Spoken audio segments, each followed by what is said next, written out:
quiet hours before dawn on April 8, 2017, deep in the unforgiving and jagged mountains of Nangarhar Province, Afghanistan, a young man stood poised for the kind of day that would etch his name into military history, though none of the soldiers around him could have known it yet. Staff Sergeant Alaxey Germanovich, a combat controller assigned to the Air Force's elite special tactics community, was embedded with a U.S. Army Special Forces detachment and a group of Afghan Commandos. Their mission, simple in briefing but monstrous in reality, was to clear a remote valley, a place that intelligence suggested had become a hardened fortress for enemy fighters. The valley was a natural choke point, narrow, steep, and cruel, offering no forgiveness for those who entered without overwhelming force or supreme luck, and on that morning neither was on their side. As Germanovich's team moved carefully into position, shadows began to shift across the ridgelines and slopes, and within moments all hell broke loose. The enemy, deeply entrenched and perfectly prepared, unleashed a coordinated ambush with machine guns, RPGs, sniper fire, and mortars. The valley became a death trap. Yet amidst the chaos, one figure moved with precision, almost as if the bullets slicing the air around him didn't exist. That man was Germanovich. As the team fell under heavy fire, pinned and exposed, he didn't flinch. His job wasn't to seek cover, but to bring the storm from above. Armed with a radio and years of training, Germanovich began calling in close air support, coordinating with aircraft overhead to suppress the ambush. But the enemy was relentless, exploiting every rock and slope for cover, while their fields of fire crisscrossed the team's escape routes. With the situation spiraling out of control, Germanovich shifted into overdrive, calmly directing airstrikes from an AC-130 gunship, so dangerously close that fragments from the ordnance sometimes rained down on the team itself.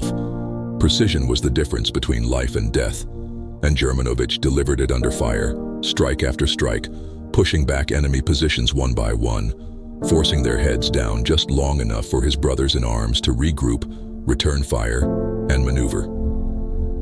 Hours passed. The battle ground on.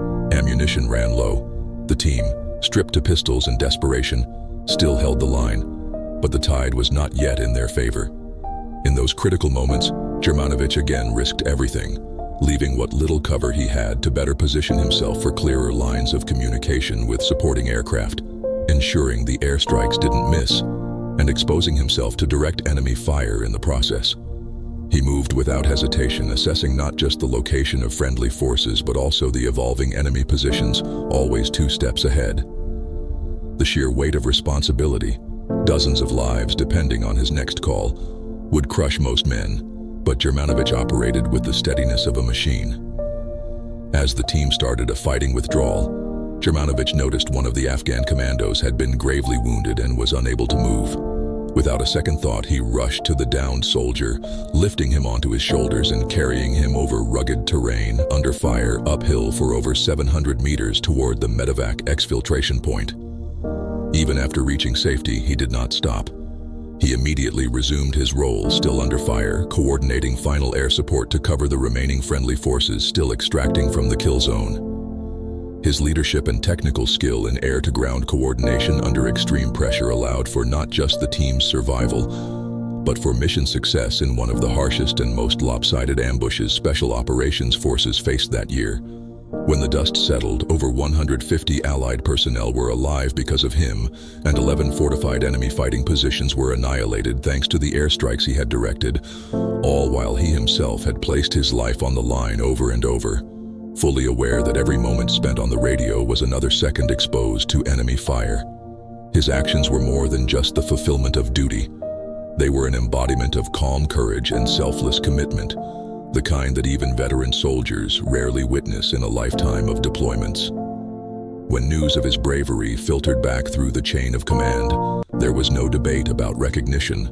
But it wasn't until much later, standing at an Air Force Cross ceremony, that the full scope of his actions would be told. That day on the battlefield, Germanovich wasn't thinking about medals or rank or personal glory. He was thinking only of the voices on the other end of his radio and the brothers beside him, all of whom depended on him to bend the odds back in their favor, and through raw courage, precise air power, and an unbreakable will, he did exactly that.